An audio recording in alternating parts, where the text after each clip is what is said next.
the 199th episode of Maryland's Missing and the Murdered. Maryland's Missing and the Murdered is a weekly YouTube channel that covers the topic of missing and or murdered individuals from the state of Maryland. If you like this channel, please like and subscribe and click the bell so you'll be notified when the next cases are released. From 1999 to 2005, there was a serial killer and rapist roaming Baltimore, Maryland. On February 21st, 1999, 61-year-old Constance was raped and strangled to death. Her apartment was also robbed after that person broke into her apartment. Her daughter found her around 11 p.m. On November 22nd, 2002, 88-year-old Sarah Shannon's apartment was broken into, and she was also raped, robbed, and strangled to death. When she didn't answer her phone, a relative went to investigate and found her deceased before 10 p.m. On May 31st, 2005, the same thing happened to 78-year-old Sadie Mack. Her son discovered her later that day. On August 21st, 2005, 82-year-old Carlton Crawford, a deaf man, was beat to death in his apartment.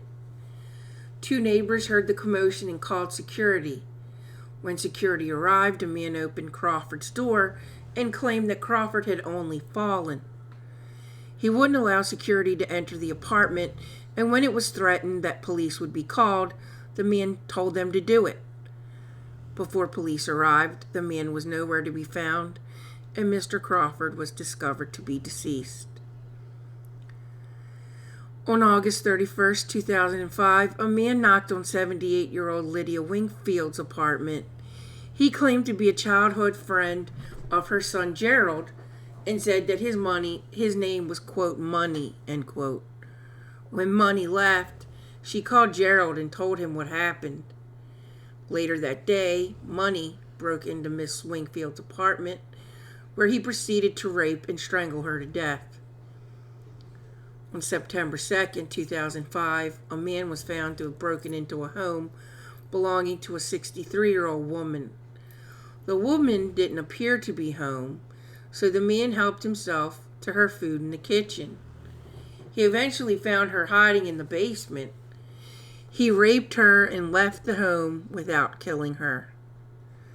On September 9th, 2005, a man attacked an elderly couple after cutting a hole in their kitchen screen door.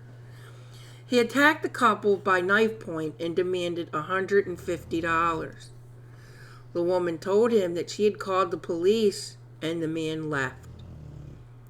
The following day, a man broke into the home of a senior couple. He told the woman, quote, "I am here to kill you and your husband," end quote. Then the man attempted to attack her with a knife. The woman was able to grab the knife, which sliced her hand. And the husband also fought with the man and ended up with injuries as well. The attacker took some money and left. Gerald Wingfield told police what his mother had told him shortly before she was killed. He did not know anyone named Money, but when Gerald's friends stated that he did know someone who was nicknamed Money, that friend named Raymont Hopewell. By the time police found out about Money being Raymont Hopewell, he had been arrested in Carlton Crawford's murder. Between all of the crimes, Raymont Hopewell was a heroin addict, and he had been in and out of jail for drug offenses, theft, burglary, and probation violations.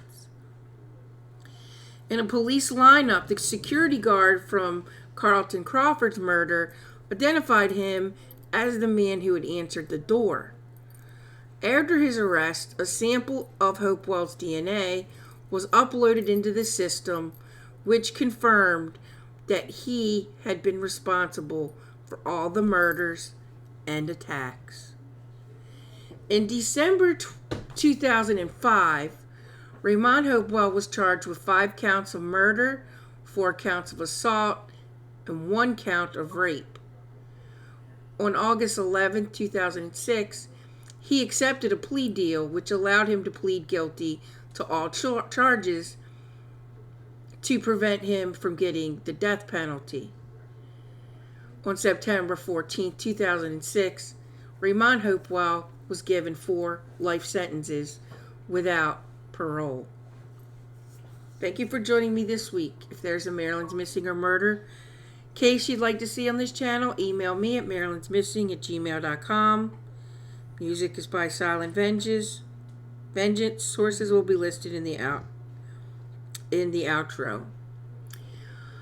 I'll see you again next week. Be kind to one another. You never know what will happen tomorrow.